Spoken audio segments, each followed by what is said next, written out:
Et bienvenue dans le magazine En route pour le COS. Chaque mois, Alsace 20 vous propose des experts de ce chantier hors norme et des thématiques. Aujourd'hui, on parle des eaux, des bassins de rétention, des coulées de boue, de toute, en gros, l'hydraulique inhérente à ce chantier du COS. Avec nous, Étienne Burger, comment allez-vous ?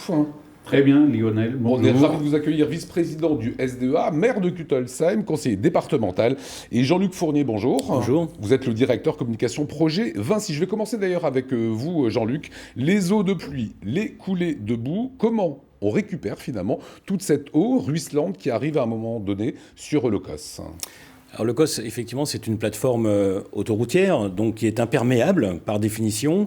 Et toutes les eaux qui tombent sur cette plateforme et toutes les eaux qui tombent à proximité, puisque nous avons des talus, nous avons des remblais, des déblais, doivent être récupérées pour éviter les inondations à proximité et aussi pour être traitées et éviter les pollutions éventuelles. C'est ce que vous dites, la moindre goutte d'eau doit être récupérée. Exactement. Étienne Burger, je l'ai dit, vice-président du SDEA en charge de la GEMAPI. On va rappeler la gestion des milieux aquatiques et prévention des inondations. C'est quoi exactement ?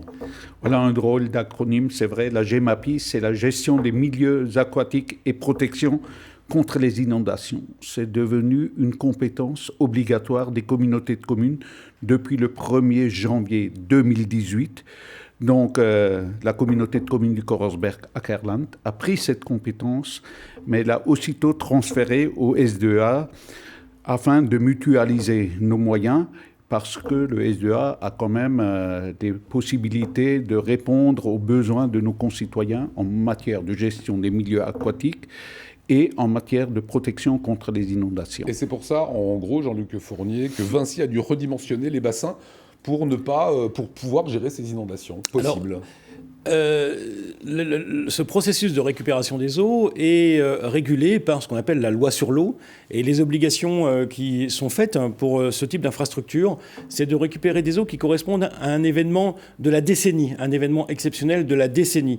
Et effectivement, les premières conceptions de notre ouvrage et les dimensionnements de ces bassins avaient été faites dans le cadre de cette réglementation. Et au moment effectivement des échanges et notamment de l'enquête publique qui a donné lieu à l'arrêté unique qui a été pris en août 2018 par le préfet, et il y a eu des échanges et notamment avec les élus du Korsberg, les représentants de la Comcom, avec les maires, sur les problématiques effectivement observées depuis quelques années, d'événements pluviométriques qui semblaient et qui étaient plus importants que ceux de la décennie et qui ont amené le préfet à nous demander effectivement de pouvoir récupérer, stocker l'eau d'une façon différente avec des volumes plus importants qui correspondent à des événements du siècle. Alors, on a des images, on a des infographiques que vous nous avez ramenées. Je voudrais bien que vous nous les commentiez pour qu'on comprenne un petit peu à quoi ça ressemble, Jean-Luc Fournier. Alors, vous avez effectivement la plateforme autoroutière, vous avez un bassin que l'on aperçoit. Ce qu'il faut bien comprendre, c'est que toutes les eaux qui sont récupérées sur la plateforme autoroutière, qui est toujours en pente, c'est-à-dire que même quand on fait une infrastructure en autoroute sur le terrain plat, on doit faire des pentes pour pouvoir récupérer les eaux dans ces bassins. Et on les récupère notamment par des caniveaux qui sont étanches. Donc elles glissent de part et d'autre, tout à fait. Eaux. Les eaux de part et d'autre de la chaussée. On récupère dans des caniveaux l'ensemble de ces eaux de chaussée qui sont amenées dans des bassins. Il y en aura 25 sur le COS qui sont amenées dans des bassins.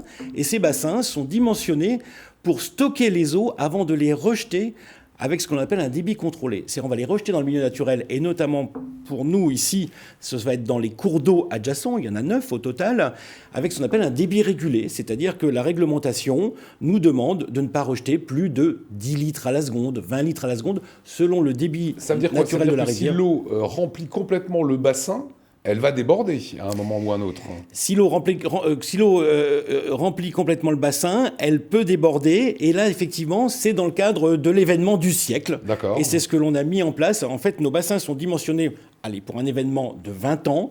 Et si on a un événement plus important, l'eau va déborder et va aller dans ce qu'on appelle des zones de compensation hydraulique que l'on crée à proximité des rivières. Ces zones de compensation hydraulique vont pouvoir permettre de stocker l'eau avant qu'elle parte dans la rivière pour éviter des crues en aval. Mais ce qu'il faut bien comprendre aussi, c'est que ces zones ont un double intérêt, c'est qu'elles vont aussi permettre de stocker l'eau si un événement pluvieux se produit en amont de la rivière et pas sur l'autoroute. Ces zones de compensation hydraulique vont aussi permettre de faire des zones tampons et d'ajuster le débit des rivières vers l'aval. Étienne Burger, c'est des choses rassurantes qui ont été mises en place, hein. C'est pratiquement ce qu'on met en place sur les autres territoires de la communauté de communes, c'est-à-dire même à travers tout le Bas-Rhin, à travers le SDA. C'est des choses qu'on met en place. Avant l'implantation du grand contournement, nous avions déjà une réflexion sur ces sujets et donc pour l'instant, on a mis en place des dispositifs un peu plus rapides à travers des aménagements hydrauliques douces, c'est-à-dire quelques travaux sur les rivières, aménagement de bandes enherbées, justement, pour permettre cet épanchement, ces zones d'épanchement. Nous avons aussi travaillé avec la profession agricole, parce que la profession agricole est très importante dans le domaine, avec d'ailleurs des compensations que nous leur versons, même des compensations financières. Nous avons... À travers l'arrivée du COS, nous avons profité des aménagements fonciers pour justement réaménager nos cours d'eau, reméandrer, des choses comme ça. Donc, nous avons la possibilité d'avoir du foncier pour permettre tous ces travaux sur le cours d'eau. Donc, aujourd'hui, je dirais, on est presque dans du gagnant-gagnant. Et donc, c'est très important pour la protection de nos communes. Alors, je vous propose d'aller découvrir justement ces bassins de récupération. Ça se passe à Dingsheim. Reportage Gilles Kunz. Sur ces 24 km de tracé, le contournement ouest de Strasbourg franchira 9 cours d'eau, dont celui de la Soufelle, entre Stutzheim-Offenheim et Dingsheim, une zone qui a localement connu de fortes inondations ces dernières années. Alors forcément, chez les citoyens des communes du secteur, l'arrivée de l'autoroute a provoqué des inquiétudes. Il est tout naturel que les autorités préfectorales les prennent en compte, comme elles prennent en compte aujourd'hui l'incidence au niveau de la faune, de la flore. Je pense que l'humain est aussi important, et notamment le risque lié aux inondations. Nous sommes inquiets par rapport aux incidences et aux apports en eau que peuvent ramener cette nouvelle autoroute. Surtout la tranchée qui est opérée dans le Korosberg, avec des modifications de l'évacuation des eaux rencontrées aujourd'hui. De base, la loi exige un système d'évacuation des eaux de pluie qui puisse faire face à une pluie décennale, c'est-à-dire un événement pluviométrique exceptionnel de l'ordre de 10 ans. Mais en raison du risque grandissant d'inondation, les élus ont négocié des dispositifs d'assainissement pouvant répondre à une pluie centennale. Ainsi, 2 ouvrages seront installés, un bassin et en amont du pont, une zone de compensation hydraulique. En fait, le bassin autoroutier, c'est un bassin de rétention et lui, il est chargé de collecter toutes les eaux de la plateforme autoroutière.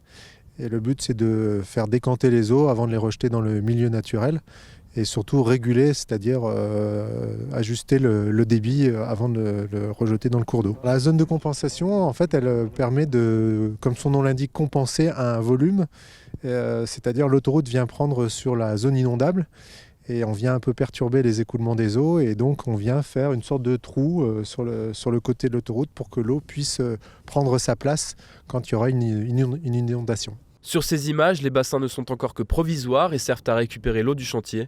Les ouvrages définitifs seront déplacés de quelques mètres. Voilà, Jean-Luc Fournier, ce sont des dispositifs pour accueillir l'événement pluvieux du siècle. Oui.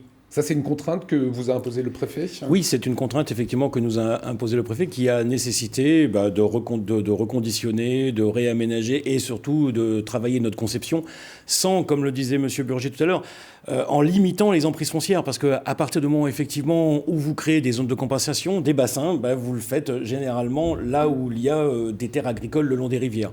Donc il faut ajuster au maximum effectivement et au mieux ces emprises. Étienne Burger, c'est un vrai souci la gestion de l'eau et chez vous, la géographie du Korosberg fait qu'il y a eu des coulées de boue en 2016-2018. C'est même de plus en plus fréquent. C'est quoi finalement le problème, quoi ? Quel est le problème ? Moi, je dirais que c'est une conjonction de plusieurs problèmes. Donc, tout d'abord, et il ne faut pas le nier, le développement des cultures de printemps, maïs, betteraves, mais qui sont nécessaires à la survie de nos agriculteurs locaux et qui rendent... Mais ça fait partie aussi du problème. Qui rendent invariablement les sols plus vulnérables au printemps. Des orages surtout qui surviennent de plus en plus tôt, essentiellement des orages de mai, c'est des orages qu'on connaissait au mois d'août il y a quelques années. Aujourd'hui, les phénomènes climatiques sont très prégnants là-dedans. Et puis, il faut quand même reconnaître, nous avons aussi, dans notre réflexion sur l'urbanisme, commis peut-être quelques erreurs en construisant dans des zones où les chemins d'eau passaient quand il y avait des orages violents. Et c'est un manque de connaissances peut-être, ou un manque de recul. Simplement, il y avait pendant de nombreuses années des périodes sèches, et donc ça n'était pas un problème. Alors pour faire le COS, il a parfois fallu dévier des rivières en limitant l'impact sur l'environnement. On part de suite sur le bras d'Altorf, reportage Gilles Kunz. La future autoroute passera sur ce pont qui lui permet de franchir le bras d'Altorf.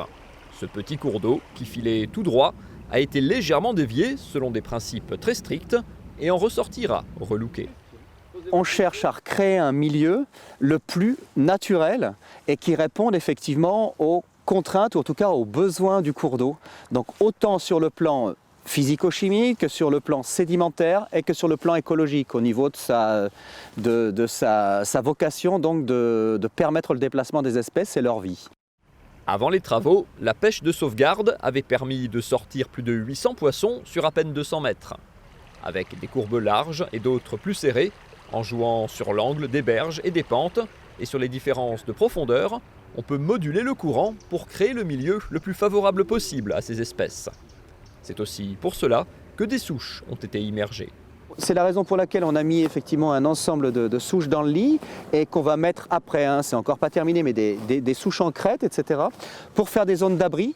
Des zones d'abri et de cache déjà pour la faune piscicole. Et puis donc en crête de berge, on en mettra aussi pour créer des zones d'abri et puis de protection éventuelle.